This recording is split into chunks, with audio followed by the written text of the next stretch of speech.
Washington, D.C., 1969. Fred Rogers entered a Senate hearing room where the future of public broadcasting was being debated. A proposed funding reduction threatened the programs that millions of children and families depended on. The room was prepared for another argument, another defense, another person trying to overpower opposition with facts, pressure, volume. Fred Rogers chose a different approach. He spoke calmly about what children carry inside. He explained how his program helped them understand fear, anger, love, and self-worth. He did not perform for the room. He did not attack the people holding power. He created enough stillness for them to hear what was truly at stake. Then he recited the words of a song about managing anger. When he finished, Senator John Pastore responded, "I think it's wonderful. I think it's wonderful. Looks like you just earned the $20 million.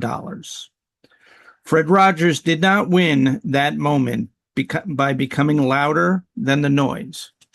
He lowered the volume and raised the truth. That is our leadership challenge today. Noise fills the space where truth should enter. It causes us to prepare our reply before another person has completed their thought. It convinces us that leadership means always having the answer. But resilient leadership begins with a different command. Listen deeply enough for the truth to become usable. Today, noise is the enemy. Welcome, everyone. I am your host, Jason Safford, and this is another episode of the Daily Leadership Brief. Today, we are talking again about Fred Rogers, who many of us grew up with as Mr. Rogers. Fred Rogers was a friend to children, and his show had a dramatic impact on an entire generation of children who were the first to really have access to television in their homes. And he welcomed them through the TV set into his home and the land of imagination.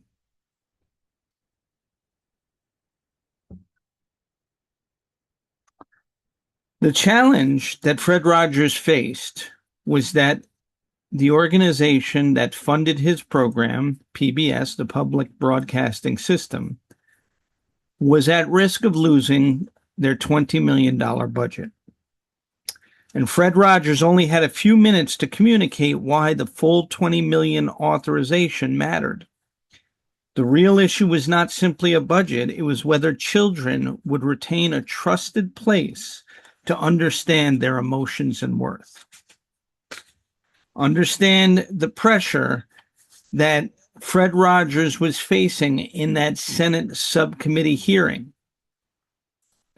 Leaders often face this increase in their speed and explanations. Rogers slowed the conversation down and helped the decision makers see the people affected by the decision. And the stake was, could children keep a trusted place to understand fear, anger, and self-worth? So again, noise is what we are being attacked with. That is the enemy, and it enters through the gate of truth. Noise fills silence, it rewards fast replies, and it hides what matters. We may hear another person's words, and we may also completely miss the meaning, the fear, need, or constraint beneath them. Now, in Fred Rogers' case, his command decision was to lower the volume and raise the truth. He spoke with calm precision and focused on what the children were really carrying. He did not allow performance. to take over. He did not allow emotion to remain undiscussed, and he used silence as his power to carry and lead the meaning.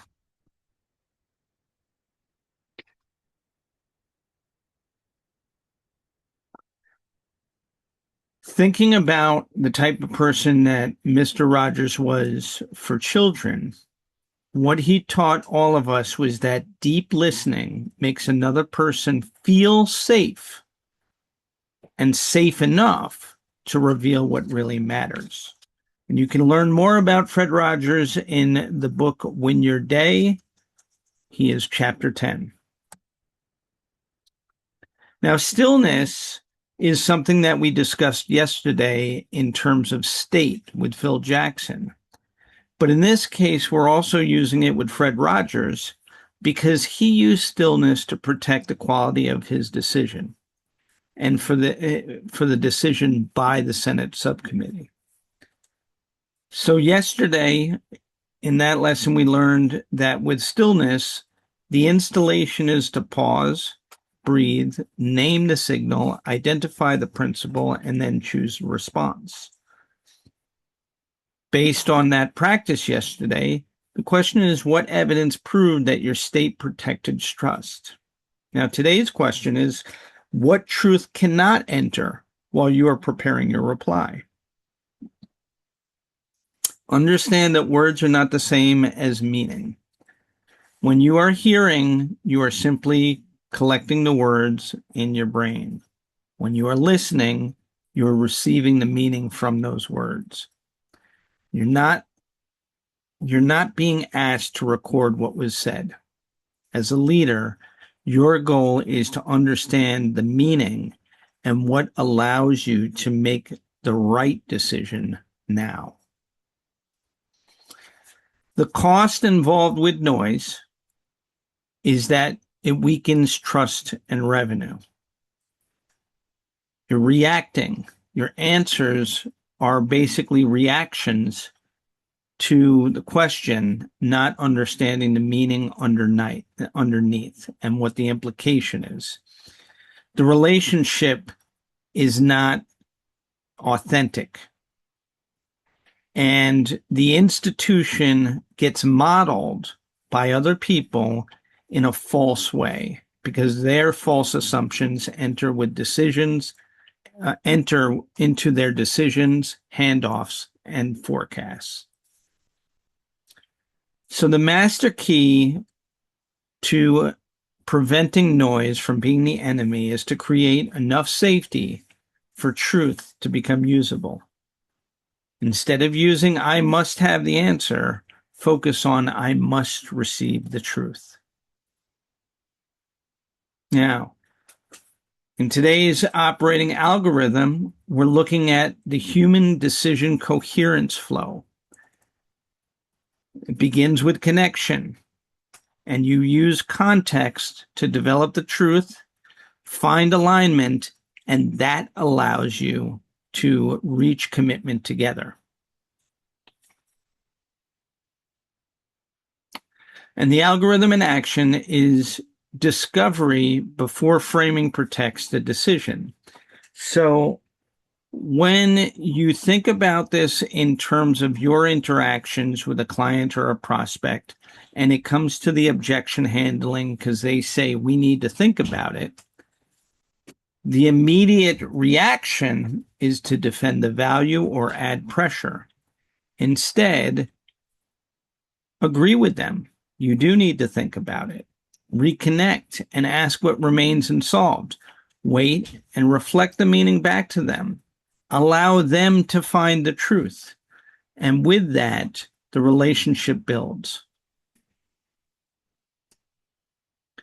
So today we're building listening because that's what makes revenue behavior transferable. When you think about communication capacity and you're receiving meaning to be able to reflect it accurately, the revenue capacity that you create is through the behavior another leader can observe, coach, and repeat. So the transfer test is really to ask another person to reproduce listening behavior in a real conversation.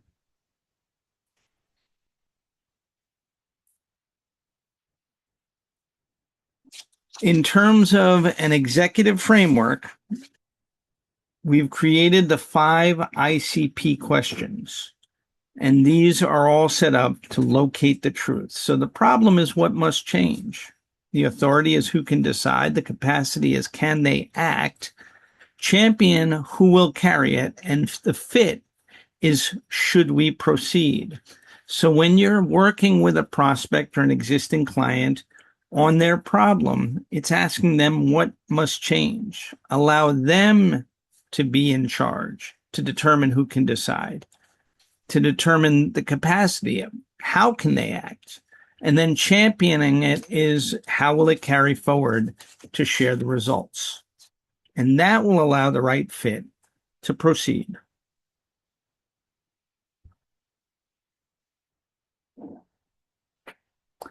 The leadership practice for today, which completes the full week, is a coherence review.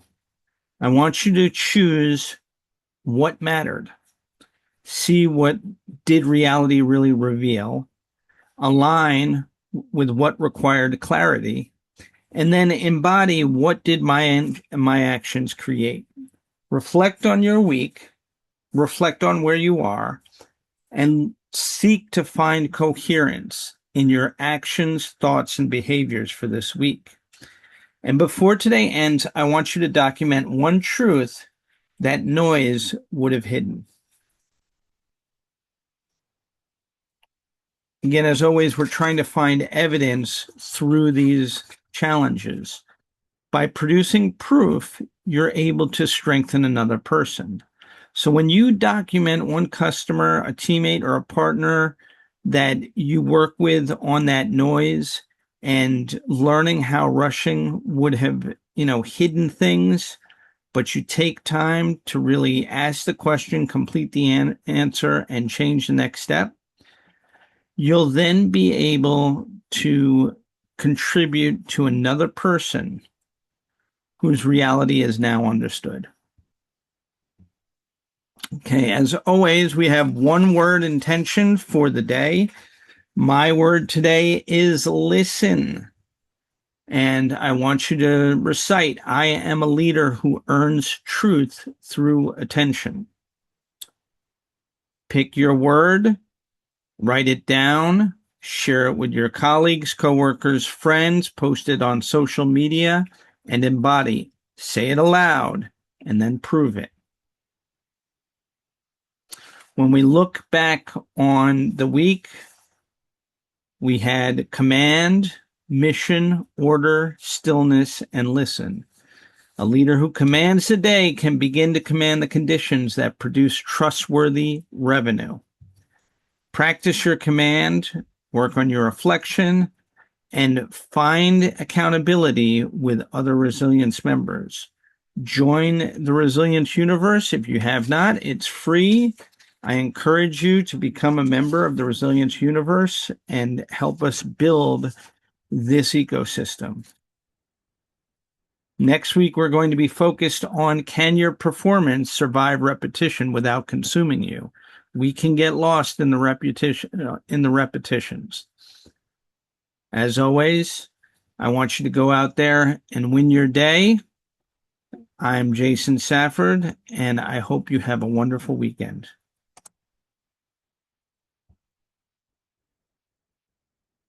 Thank you.